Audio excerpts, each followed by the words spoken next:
Thursday evening. She stands in front of the hallway mirror, tilting her chin just slightly as she smooths the front of her blouse.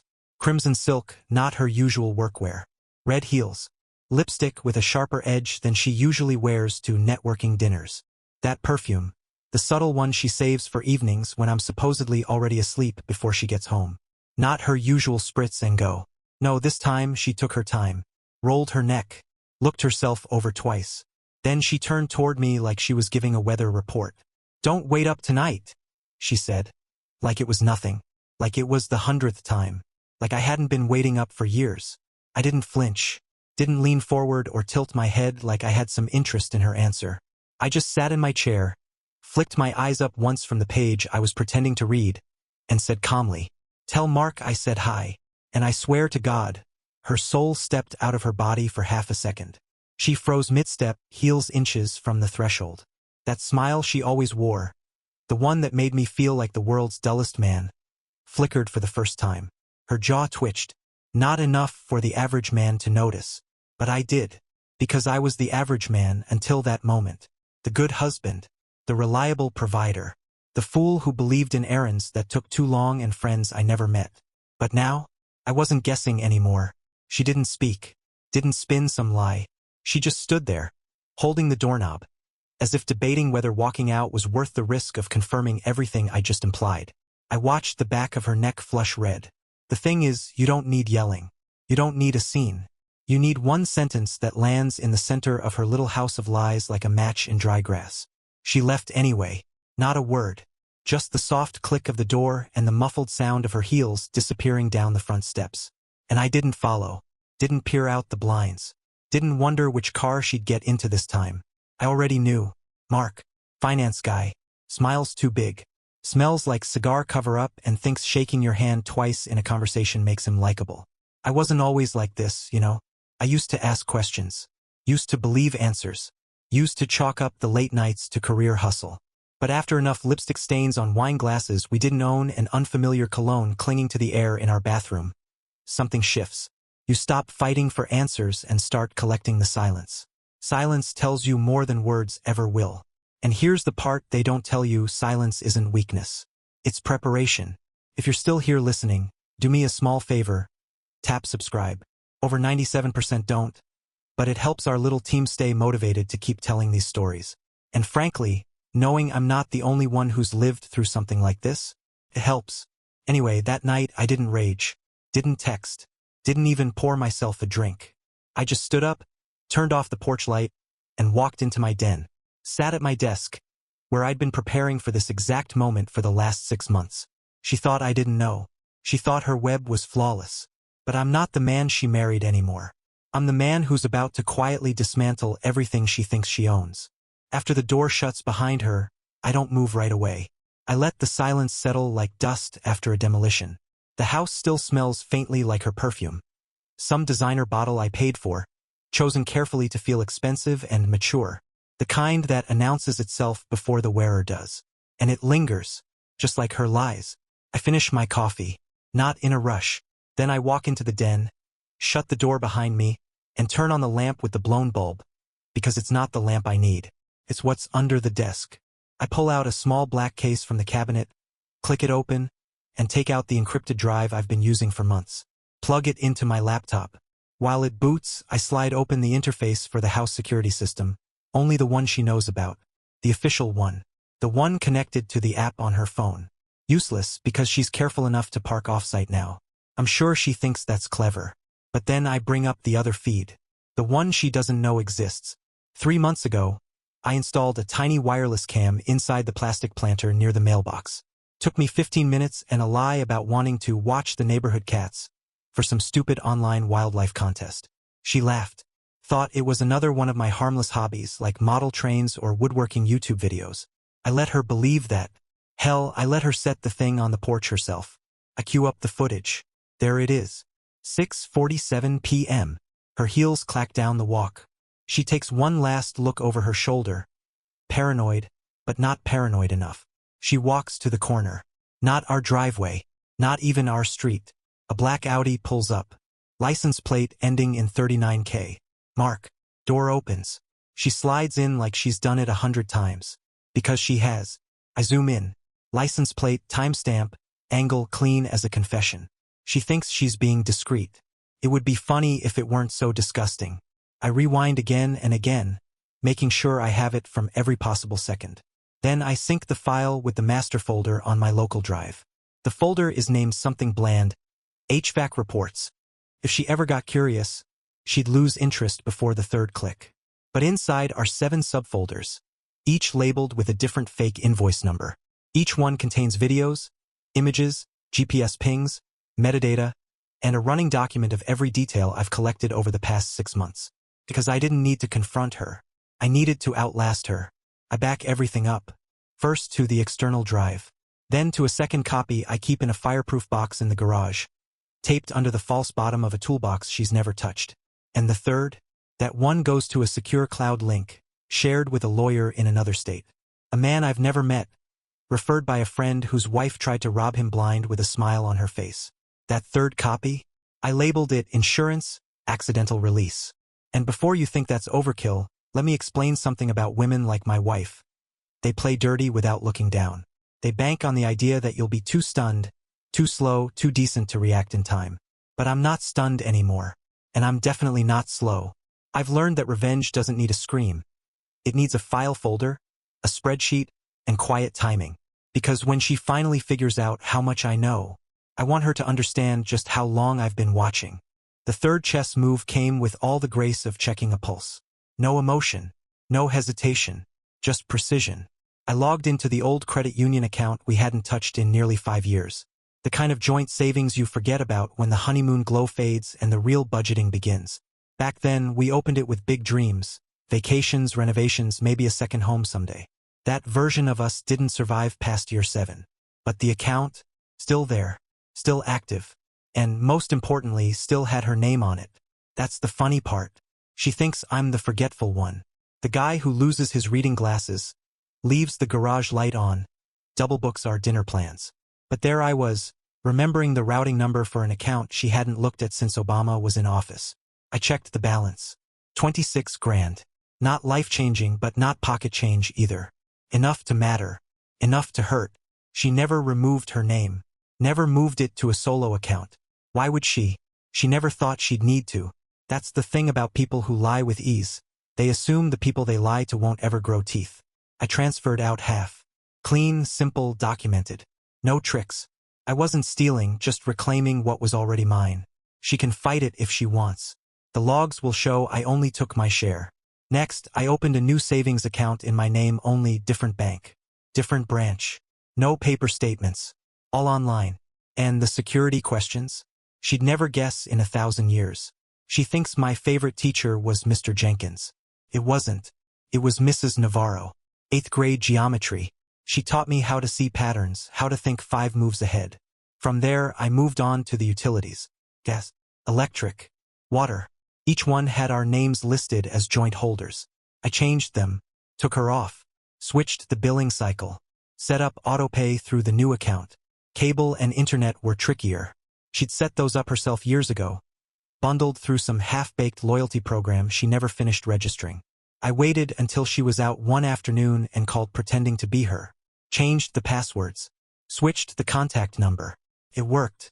You'd be surprised how little security these companies really need once you sound confident enough. Next came the credit cards. The joint ones. The ones we used for groceries, flights, furniture she insisted we needed. I didn't close them right away, no, that'd be sloppy.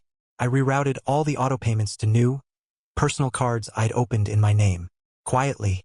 No fanfare. No hard inquiries that would alert her email. Then I paid off the balances on the joint cards using my portion of the old savings. Left them at 0. 2 weeks later, I canceled them. By then, everything had already migrated to my solo accounts. She got the notice in the mail. Probably thought it was fraud protection or a corporate update. Didn't ask me about it once. Meanwhile, I created a spreadsheet, full breakdown. Assets, debts, monthly expenditures. All color-coded, all time-stamped, and I stored it with the rest of the growing file. The one labeled when she notices. But she didn't, because she never checks statements anymore. Her world is Apple Pay, Uber receipts, makeup subscriptions, and dinners with men who pretend she's still 30. She doesn't know that half of our accounts have already gone dark. That her name has been quietly erased from our household one service at a time. I'm unplugging her life, wire by wire, like a technician disassembling a bomb. The beauty of it? She thinks I'm distracted, bored, too slow to catch up. That I'm still fumbling with the remote while she's out building connections. She has no idea I've already started building something too. A life without her. And by the time she finally goes looking for the money, the names, the control, it'll be like chasing ghosts. The conference room didn't look like the kind of place where marriages end. No grand oak desks or mahogany shelves full of heavy legal tomes. Just a small round table, a coffee machine in the corner, and floor-to-ceiling windows that let the cold gray light spill in from downtown like a warning. My lawyer, Janine, wasn't what I expected. No harsh blazer, no glasses perched on the tip of her nose. She wore a simple black dress, no jewelry, hair pulled back in a loose knot. Her eyes, though, they were sharp, calculating, the kind of eyes that saw through polite smiles and got to the bone of things. She sat across from me, silent, as I plugged in the drive and opened the folder labeled HVAC reports. Took her all of 30 seconds to realize what she was looking at. I didn't say much, just let the videos play. Mark's car pulling up, my wife getting in, same spot 3 different nights, close-up stills, timestamps, matching those against calendar invites she'd emailed to herself about work dinners and women in finance panels. The way Janine leaned forward during the third clip, when the living room camera caught my wife pouring wine into our wedding anniversary glasses, told me everything I needed to know. When the last video ended, she clicked the laptop shut and looked at me. No judgment, no faux sympathy, just one sentence. This won't be loud, but it'll be permanent. I nodded. We got to work.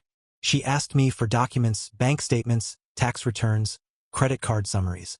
I handed her a folder, every page sorted, labeled, notarized. She raised an eyebrow. You've been preparing. No, I said. I've been surviving. She smiled at that, thin, professional, and began laying out options. I didn't want revenge. Not in the traditional sense. No dramatic court scenes. No explosive arguments in front of friends or family. What I wanted was subtraction. Quiet subtraction. Strip away everything she hadn't earned. Leave behind only what belonged to her, which, as it turns out, wasn't much. We started with the property. The house was bought with my inheritance, pre-marriage. I still had the original deed notarized and filed. That was going to be a wall she couldn't climb. Next came the car. Her SUV, leased in my name, insured through my business. Not a single bill had ever hit her account. The brokerage accounts? Mine. The 401k? Mine. Even the furniture she picked out on a whim during those binge redecorating phases. Guess who paid in full every time? Janine drafted the initial filing that day. In fidelity. With documentation. Clear, defined language. Her tone was careful, meticulous without being cruel. It wasn't about punishing my wife. It was about protection. Strategic retreat. Walk out clean, not bleeding. We talked alimony. I asked what her odds were of winning support. Janine gave a small shrug. With this footage, this paper trail, if she has a good judge, she might walk away with a few throw pillows. It was the first time in weeks I smiled. We agreed not to serve the papers immediately. Timing mattered. I wanted her relaxed. I wanted her overconfident. And I wanted every single piece of leverage stacked neatly in my corner before she saw what was coming. On the way out, Janine handed me a checklist. Items to monitor, habits to document, emails to forward. It was methodical, like gutting a house before a renovation. And make no mistake, I wasn't walking away from this with wounds. I was rebuilding. Outside, I stood on the sidewalk for a moment. The city moved around me. Traffic humming, people on phones, coffee cups in hand. I'd walked the street 100 times over the years, usually to buy flowers, or pick up takeout, or wait for her outside some boutique she loved but never bought anything from. Funny how a place can feel different once you start seeing the truth. I didn't feel triumphant. Not yet. What I felt was direction, a weight shifting from my chest to my feet. I was finally moving with purpose. And the best part? She still thought I was asleep at the wheel. She had no idea the man she left behind that night was already 5 steps ahead, drawing the blueprint to a life without her fingerprints on a single wall. It was a Tuesday morning when I floated the idea. We were sitting at the kitchen island, She with her ever-present iced coffee. 2 pumps of hazelnut, oat milk, no foam. Scrolling through her phone like she didn't live in a house with another person. I dropped it into the silence like a pebble in still water. "Hey," I said, setting down the newspaper I hadn't actually been reading. "What do you think about a weekend away? Just us. Maybe the mountains. Disconnect. Talk." She didn't even look up. Just took a long sip and muttered, This quarter's insane. Everyone's burning out. Maybe next month." I nodded slowly. "Sure. Next month." That was the moment I knew she'd take the bait. She always wanted plausible deniability. Saying no without saying no. Turning down intimacy without making it a fight. That way, she could still pretend it was timing, not interest, that kept us apart. But she forgot something important. I used to know her better than anyone. Still do. I waited 2 days. Let it sit. Then I told her I had an old friend hosting a guys-only retreat in northern Vermont. Some rustic wellness thing. With cabins, fishing, no Wi-Fi. She didn't ask which friend. Didn't ask where. Just nodded and said, "Oh, that'll be good for you." I watched her say it while scrolling Zillow on her phone. Flipping through houses she'd never buy. I left on a Friday. Packed light. Left my phone's location services disabled. No check-ins. No texts. She never called to ask if I'd arrived safely. That silence? That wasn't just a detail. That was a confession. The house, of course, wasn't empty. Not entirely. 2 hours before I left, I installed a small, motion-activated camera tucked inside the vent of the living room bookshelf. I'd custom-ordered it from a private security supplier. No Wi-Fi required. It recorded straight to an internal drive, encrypted, and labeled by date. I also left a bottle of her favorite wine out on the counter. Corked. 2 glasses next to it. I made the house look lonely. By Saturday evening, my system pinged me with a motion alert, set to forward clips to a cloud folder every time it detected movement longer than 20 seconds. I didn't watch the clips until I was back. I already knew what I'd see. I just wanted the timestamp. Sunday afternoon, I returned, let myself in quietly, just before she expected me. I could smell the cologne before I even stepped into the living room. Something too spicy, too eager. Not mine. The wine bottle was gone.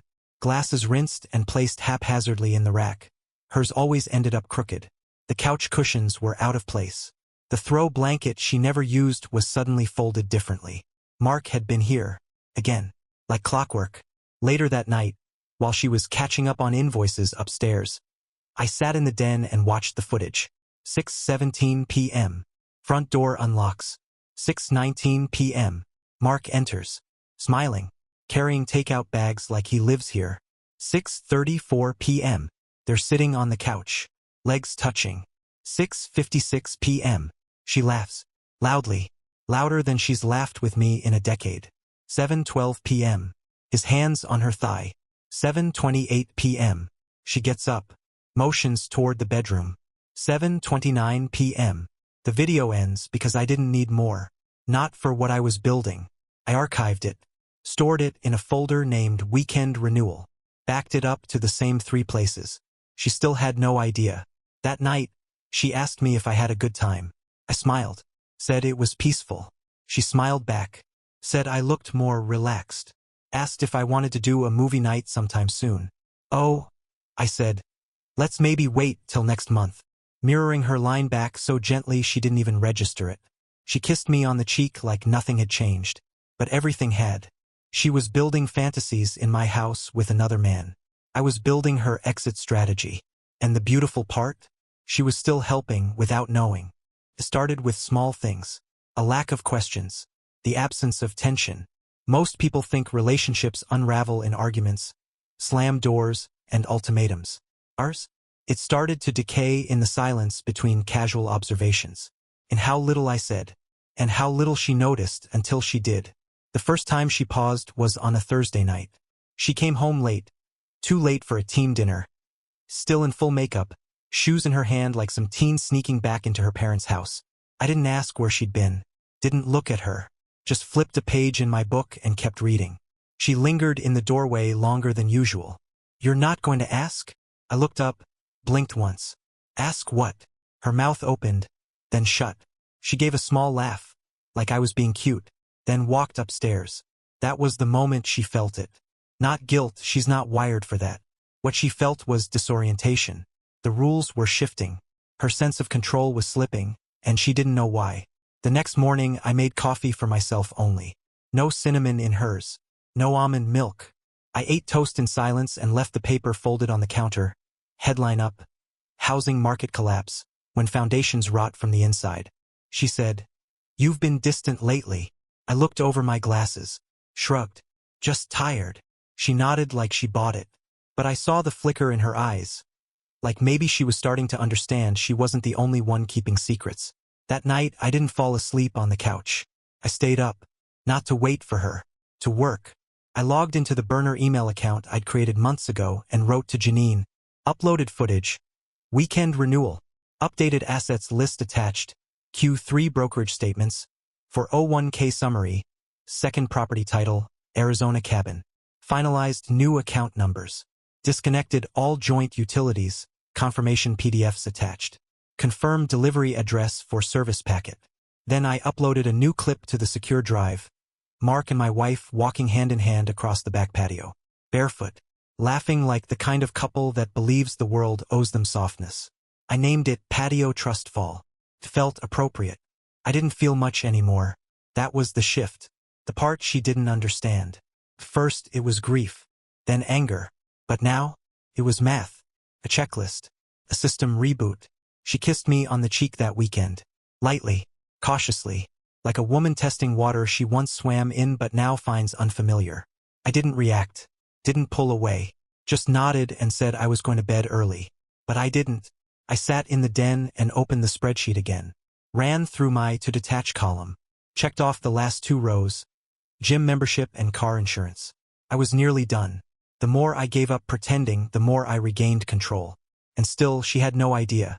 She thought I was moody. Thought maybe I was slipping into some late-life slump. She told a friend over the phone, speaker on, too loud, while she scrolled Instagram, that I was acting weird lately, like emotionally withdrawn or something.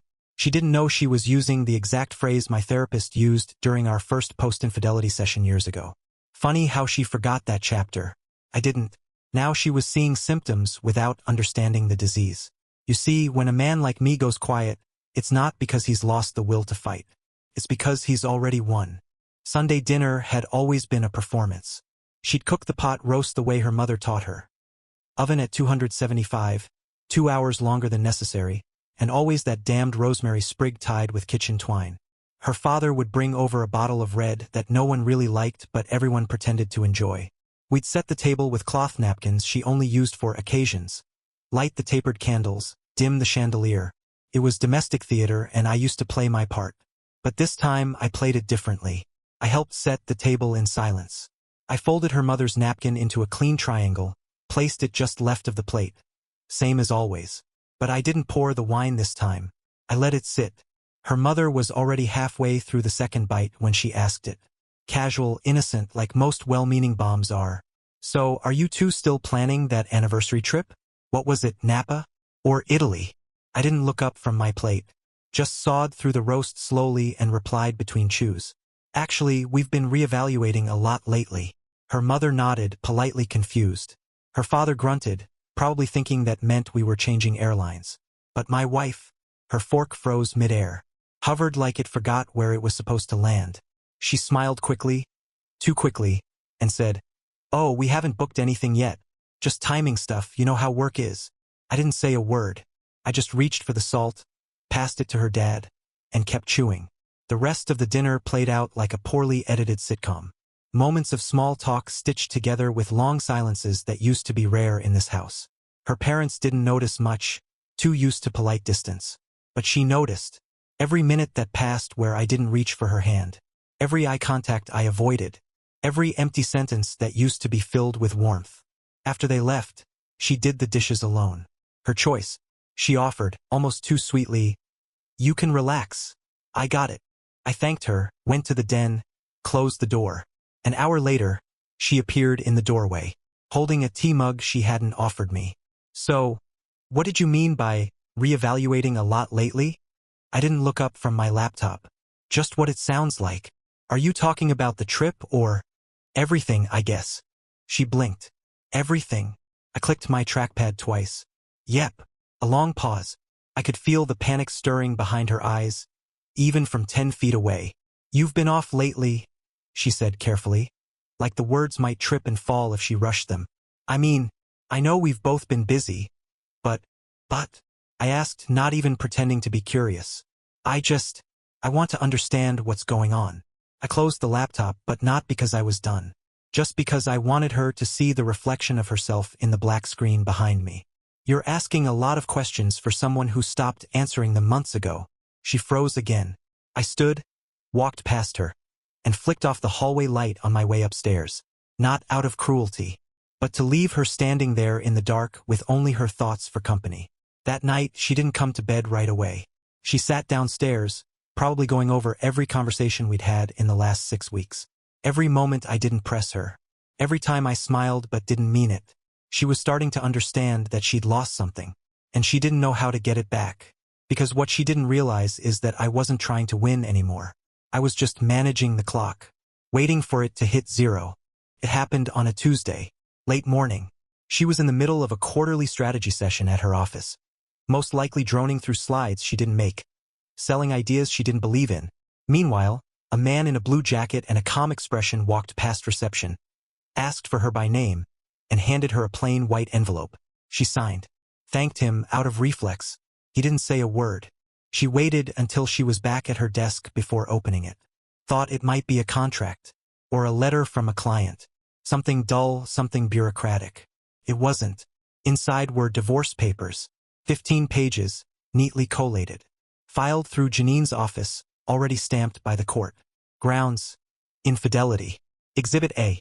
A brief note describing the timeline of her affair, supported by attached documentation, screenshots, GPS logs, timestamped footage. It wasn't everything, just enough.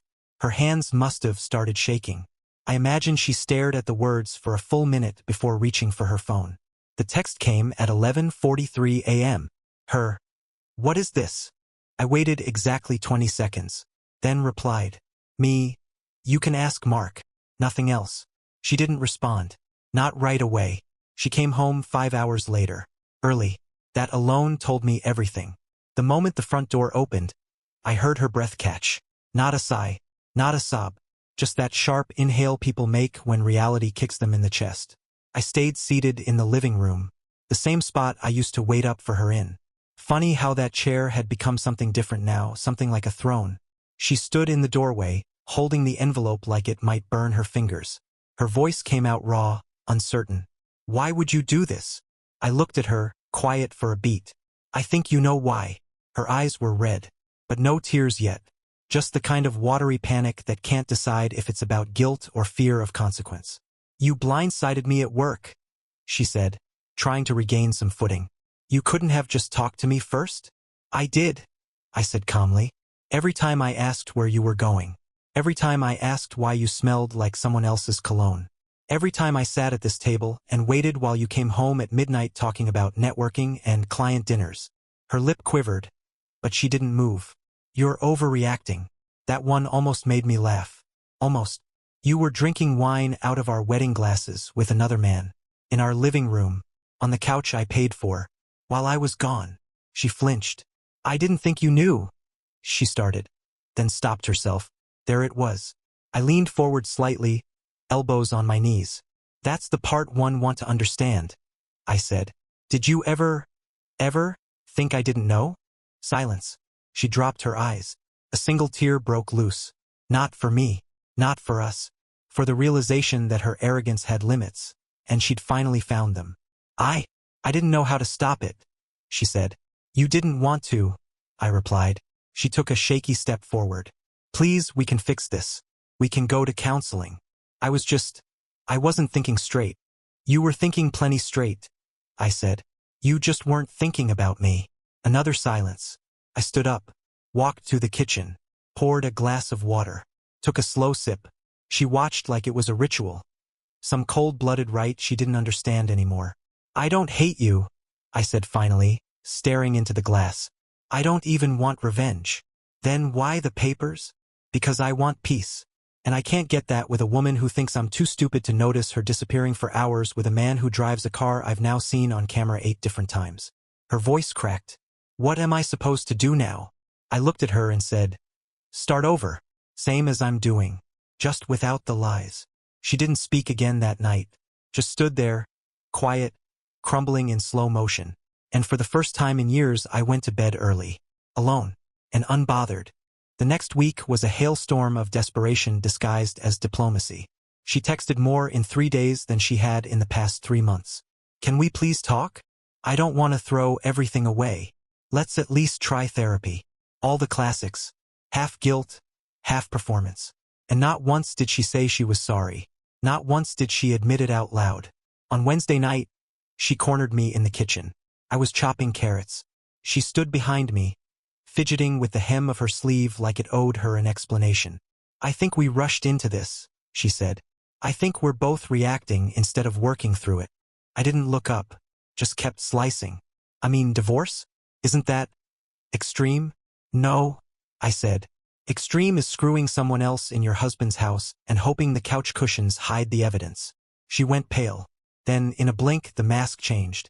The sadness twisted into something sharper. Her voice raised half a pitch. If you're trying to humiliate me into walking away, it won't work, she snapped. I have rights too, you know. If you want to fight, I'll take my share. I finally turned around. Calm. No rage. No slammed cabinet doors. Just the kind of quiet that makes people nervous. From the drawer under the microwave, I pulled out a manila folder. Clean. Unassuming. I handed it to her. She hesitated, then opened it. Inside, a printed spreadsheet. Neatly organized. Color-coded. Column A, transaction type. Column B, date. Column C, location. Column D, purpose. Column E, notes, video ref, screenshot ref, GPS ping, etc. Every ATM withdrawal she made under the excuse of office lunch. Every missing $42.50 that didn't go to gas. Every dinner she billed as client outreach, but paid for with the same card she used at Victoria's Secret 10 minutes earlier. And every time she had Mark over, I had that too. Time-stamped visits. Matched with when she told me she was staying late or networking downtown. There were photos, still frames, even a receipt from a liquor store 5 blocks from his condo, billed to our joint card. Her hands started to shake halfway down the first page. You kept all of this? She whispered. No, I said. I built it. I didn't realize. No. I cut in sharper now. You didn't care. She looked up at me, red-faced. This doesn't change the fact that I'm still legally entitled to. You're entitled to what you've earned, I said. This folder proves what you've spent. I stepped closer, dropped my voice to a near whisper. You lied to a man who still paid your phone bill, who replaced your tires when you said you felt unsafe on the freeway, who kept your mother's birthday on his calendar because you always forgot. You lied to that man like he was nothing. She looked away. I wasn't done. And now, I said, it's time to pay mine. She didn't respond, didn't yell, didn't throw the folder across the room like in some bad movie. She just stood there, quiet, defeated, the paper in her hands suddenly feeling heavier than anything she'd ever carried. Later that night, I heard her on the phone in the guest room, crying, whispering to someone. I'm guessing not Mark, maybe a friend, maybe no one. I didn't eavesdrop. I just updated the spreadsheet. One final entry. Wednesday, 9:47 p.m. Transaction. Emotional realization. Location, kitchen by the sink. Purpose. Damage control. Notes too late, because by now, she didn't just suspect I was ahead. She knew, and there was no catching up. The courtroom was quiet in that antiseptic, fluorescent kind of way that makes everything feel suspended. Like you're underwater, but somehow every sound still rings loud. There were maybe a dozen people in the gallery, none of them who mattered. Just bored interns, clerks, and a woman with a Bluetooth earpiece clicking her pen in rhythmic bursts. She sat across from me at the other table, dressed in the kind of outfit you pick when you want to look professional and pitiful. Gray pencil skirt, soft blouse, no lipstick, hair down like she was trying to channel modesty, like if she just looked like someone who'd been wronged, the facts might soften. Her lawyer, an eager younger guy who clearly thought he was going to finesse his way into a sympathy ruling, stood and began reading a prepared statement. Words like support, contribution, sacrifices, shared future. It all blurred together. I'd read it in the pretrial docs. Knew the rhythm of it already. Classic Hail Mary. Then it was our turn. Janine stood, calm as ever, and without saying much, slid the binder across the table to the judge. It wasn't flashy. No dramatic cover. Just a black 3-ring with a simple label. Exhibit said, Financial and Behavioral Record. The judge, a woman in her late 50s with a face like carved marble, opened it. She flipped. Still frames from security footage. Text messages. Location logs. Spending history. The exact moment my wife poured wine into our wedding glasses while laughing with another man on our couch. Neatly captioned and dated. She flipped again. A copy of my wife's hotel rewards activity. Matched against weekends she told me she was at women's retreats. Matched again against timestamps where Mark's car was spotted outside. Then the judge looked up. "This is compelling," she said flatly. Not warm. Not cruel. Just the sound of judgment landing on bone. My wife's lawyer stammered something about emotional context, and not all marriages are perfect. The judge silenced him with a glance. She turned to me. "Mr. Harris, do you have anything you'd like to say?" I looked at my lawyer. She nodded. I stood slowly. "I gave her a life she didn't have to lie about," I said. "She built something else. Privately. Repeatedly. All I did was document it." Silence. The judge nodded once. "Request for alimony denied. Property division per premarital structure." No further motions. Gavel. Just like that, it was done. She didn't look at me immediately. She just stared at her lawyer. Like he might have missed something. Like there must have been a line he forgot to read that would rewind the past 6 months. But there wasn't. I gathered my things. Didn't have much, just the binder and a pen, and turned toward the aisle. As I passed her, I heard her whisper. Soft. Frayed. "You planned this." I paused. Just enough to let it sink in. Then I turned my head halfway and said quietly, "You said, don't wait up." A breath. I didn't. I moved on. I didn't stop walking. Didn't look back. Outside, the sky was overcast. Street vendors were firing up hot dog stands. Life continued. I stepped into it, not as a broken man, not as a victim, but as someone who didn't just survive betrayal. I turned it into a blueprint, and walked away with the house.